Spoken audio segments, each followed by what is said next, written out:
Hi friends, welcome back to my YouTube channel. ನಾನು ಇವತ್ತು ಈವ್ನಿಂಗಿಂದ blog ಶುರು ಮಾಡ್ತಾ ಇದ್ದೀನಿ. ನಾನು ಆಫೀಸ್ ಮುಗಿಸ್ಕೊಂಡು ಒಂದು 6:45 ಮನೆಗೆ ಬಂದೆ. ಸೊ ಫ್ರೆಶ್ ಅಪ್ ಆಗಿಬಿಟ್ಟು ನಾನು ಒಂದು ಗ್ಲಾಸ್ ನೀರು ಕೊಟ್ಟೆ. ಅದಾದಮೇಲೆ ಇನ್ನೇನು ಅಮ್ಮ ಮುದ್ದೆ ಮಾಡ್ತಿದ್ದಾರೆ, ಊಟ ಮಾಡಬೇಕು.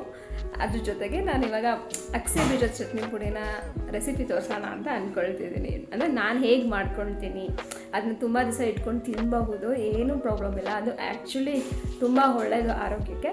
ಸೊ ಅದನ್ನು ಯಾವ ಥರ ಮಾಡ್ತೀನಿ ಅಂತ ರೆಸಿಪಿ ತೋರಿಸ್ತೀನಿ, ಬನ್ನಿ.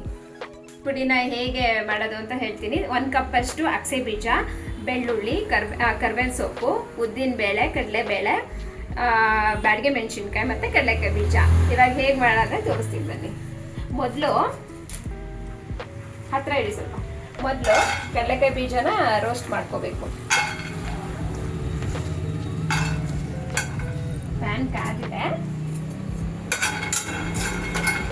ಸ್ವಲ್ಪ ಡ್ರೈ ರೋಸ್ಟ್ ಆಗಬೇಕು ಕಡಲೆಕಾಯಿ ಬೀಜ.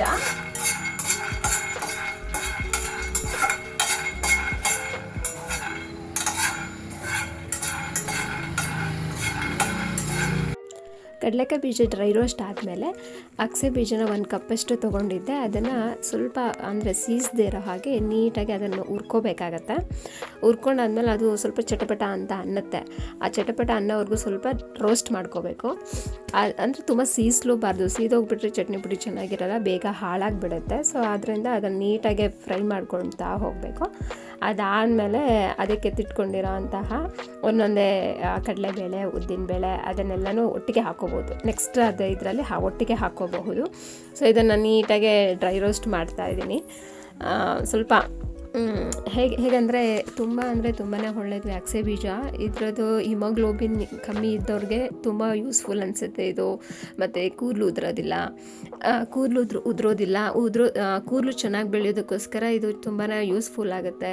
ಮತ್ತು ಎನರ್ಜಿ ಕೂಡ ಇರುತ್ತೆ ಅಂತ ಹೇಳ್ತಾರೆ. ಬೆನಿಫಿಟ್ ಇದೆ, ತುಂಬಾ ಬೆನಿಫಿಟ್ಸ್ ಇದೆ. ಕಣ್ಣಿಗೆ ಒಳ್ಳೆಯದು.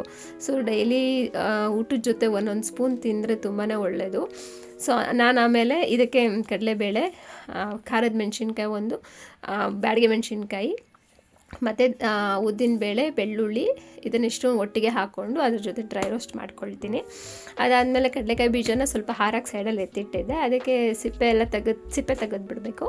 ಸಿಪ್ಪೆ ತೆಗೆದುಬಿಟ್ಟು ಕಡಲೆಕಾಯಿ ಬೀಜ ಹಾರಾಗಿ ಸೈಡಲ್ಲಿ ಇಟ್ಟಿರೋದನ್ನು ಎತ್ಕೊಂಡು ಇದಕ್ಕೆ ಮತ್ತೆ ಮಿಕ್ಸ್ ಮಾಡಿಕೊಂಡು ಇನ್ನೊಂದು ಲೈಟಾಗಿ ಇನ್ನೊಂದು ಚೂರು ಡ್ರೈ ಮಾಡ್ಕೊಳ್ತೀನಿ. ಅದಾದಮೇಲೆ ಸ್ವಲ್ಪ ತಣ್ಣಗೆ ಆರೋದಕ್ಕೆ ಬಿಟ್ಬಿಡ್ಬೇಕು. ಇದನ್ನ ಆರೋದಕ್ಕೆ ಬಿಟ್ಬಿಟ್ಟು ಆದಮೇಲೆ ಇದಕ್ಕೆ ಸ್ವಲ್ಪ ಅರಿಶಿನ, ರುಚಿಗೆ ತಕ್ಕಷ್ಟು ಉಪ್ಪು, ಒಂದು ಸ್ವಲ್ಪ ಹುಣಸೆ ಹಣ್ಣು ಇದಿಷ್ಟನ್ನು ಹಾಕ್ಕೊಂಡು ಮಿಕ್ಸಿಲಿ ಗ್ರೈಂಡ್ ಮಾಡಿಕೊಂಡ್ರೆ ಚಟ್ನಿ ಪುಡಿ ರೆಡಿ ಆಗುತ್ತೆ. ಸೊ ಆರದಲ್ಲಿ ಬಾಕ್ಸ್ಗೆ ಹಾಕ್ಕೋಬೇಕು, ಇಲ್ಲಾಂದರೆ ಗಂಟಾಗಿಬಿಟ್ರೆ ಕೆಟ್ಟೋಗ್ಬಿಡುತ್ತೆ. ಆ ಥರ ಇಲ್ದಿರೋ ಥರ ನೋಡ್ಕೊಳ್ಳಿ. ನಾನು ಥ್ಯಾಂಕ್ ಯು ಸೋ ಮಚ್. ನನ್ನ ಚಾನಲ್ನ ಸಬ್ಸ್ಕ್ರೈಬ್ ಮಾಡಿ. ನೆಕ್ಸ್ಟ್ ಬ್ಲಾಗಲ್ಲಿ ಸಿಗ್ತೀನಿ. ಬಾಯ್.